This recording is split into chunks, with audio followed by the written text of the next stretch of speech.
जय भीम साथियों, डॉक्टर भीमराव अंबेडकर ने कहा था कि हिंदुओं को समझना चाहिए कि वे भारत के बीमार लोग हैं और ये भी कि उनकी बीमारी दूसरे भारतीयों के स्वास्थ्य और प्रसन्नता के लिए घातक है। डॉक्टर अंबेडकर जन्म से हिंदू थे, पर मरना हिंदू के रूप में नहीं चाहते थे। उन्होंने धर्म परिवर्तन का फैसला किया। इसके लिए उन्होंने कई धर्मों को अपनाने पर विचार किया था। इस्लाम भी उनमें से एक था। धर्म परिवर्तन से पहले उन्होंने इस्लाम के बारे में भी गहरा अध्ययन किया था। वो जातिवाद और दलितों की स्थिति के मामले में इस्लाम को हिंदू धर्म से बहुत अलग नहीं मानते थे। इलाहाबाद के गोविंद बल्लभ पंत सामाजिक विज्ञान संस्थान के प्रोफेसर और आधुनिक इतिहास के जानकार बद्री नारायण के अनुसार भीमराव अंबेडकर इस्लाम धर्म की कई कुरीतियों के खिलाफ थे। डॉक्टर अंबेडकर वो मानते थे कि इस्लाम में भी हिंदू धर्म की तरह ऊंची जातियों का बोलाबाला है और यहाँ भी दलित हाशिए पर हैं।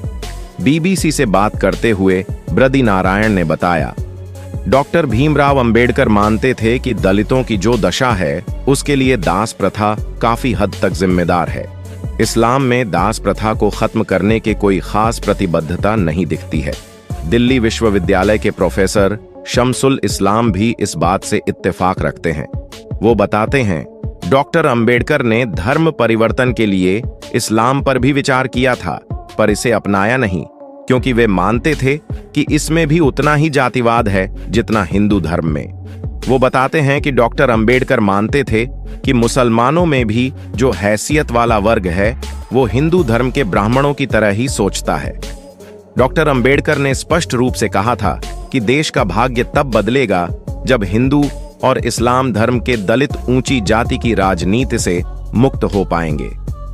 शमसुल इस्लाम बताते हैं, डॉक्टर अंबेडकर का कहना था कि इस्लाम धर्म के नाम पर जो राजनीति हो रही थी वो हिंदू धर्म के उच्च वर्गों की तरह की ही थी। जैसे हिंदू धर्म में ब्राह्मणवादी राजनीति का बोलबाला था, वैसे ही इस्लाम की राजनीति भी ऊंची जातियों तक सीमित थी। डॉक्टर अंबेडकर इस्लाम में महिलाओं की स्थिति को लेकर चिंतित थे। वो बहुविवाह प्रथा के खिलाफ थे। बद्री नारायण बताते हैं, डॉक्टर अंबेडकर बहुविवाह प्रथा को महिला मुद्दों के साथ जोड़कर देखते थे। वो मानते थे कि इससे स्त्रियों को कष्ट होता है, इस प्रथा में उनका शोषण और दमन होता है। उन्होंने बताया कि डॉक्टर अंबेडकर के इस्लाम न अपनाने के कई कारणों में ये भी एक कारण रहा था। वो दलितों के इस्लाम अपनाने के पक्ष में नहीं थे। आजादी के बाद पाकिस्तान में बड़े पैमाने पर दलितों का धर्म परिवर्तन हो रहा था। डॉक्टर अंबेडकर उन्हें इस्लाम धर्म न अपनाने की सलाह दे रहे थे। वे मानते थे कि वहां भी उनको बराबरी का हक नहीं मिल पाएगा।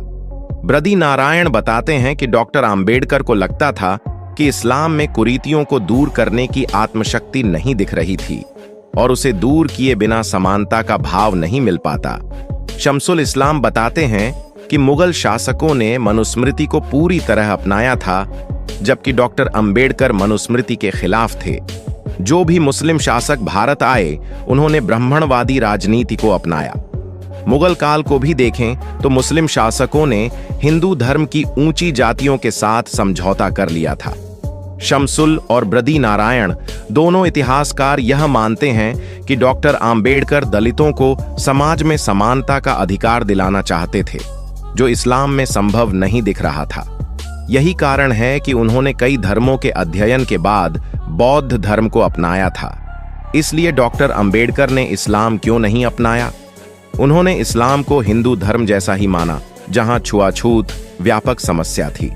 शशि थरूर डॉक्टर अंबेडकर की जीवनी में लिखते हैं कि डॉक्टर अंबेडकर ने संभवतः इस्लाम को इसलिए ज्यादा तवज्जो नहीं दिया क्योंकि वह एक बंद धार्मिक व्यवस्था थी और डॉक्टर अंबेडकर मुसलमानों और गैर मुसलमानों में भेद करने वाली समझ का विरोध करते थे। ये उनकी ऐसी अनुभूति थी जिसके प्रमाण बंटवारे के बाद पाकिस्तानी मुसलमानों के व्यवहार से मिल गए थे। बंटवारे से अनुसूचित जाति के लोग भी प्रभावित हुए। नए बने पाकिस्तान में अनुसूचित जाति समुदाय के लोगों पर भारी दबाव था कि या तो वे धर्म परिवर्तन करें या फिर जान दे दें। ऐसे में आपको बता दें कि बाबा साहेब इस्लाम धर्म का खुलकर विरोध करते थे। उन्होंने अपने पूरे जीवन में इस्लाम की खामियों को गिनाते हुए कई बयान दिए। वह मानते थे कि इस्लाम में आज तक कोई सुधार आंदोलन नहीं हुआ। इस मामले में वह हिंदू धर्म को कुछ हद तक ठीक मानते थे। उनका कहना था कि इस्लाम अपनी बुराइयों को पीढ़ी दर पीढ़ी ढोता आ रहा है, जबकि उसमें कई सुधार की गुंजाइश है। वह कहते थे कि इस्लाम धर्म के अंदर बुराइयों का होना दुखद है, लेकिन उससे भी ज्यादा दुखद यह है कि इसमें सुधार के लिए कोई संगठित आंदोलन आज तक नहीं हुआ। वह अपने धर्म की बुराइयों में सुधार तो छोड़िए, उस पर बोलने से भी बचते रहते हैं।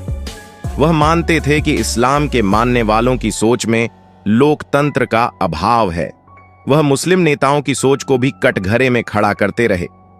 पाकिस्तान अथवा भारत का विभाजन पुस्तक में तो बाबा साहेब ने लिखा दिया कि मुसलमान कभी भी मातृभूमि के भक्त नहीं हो सकते।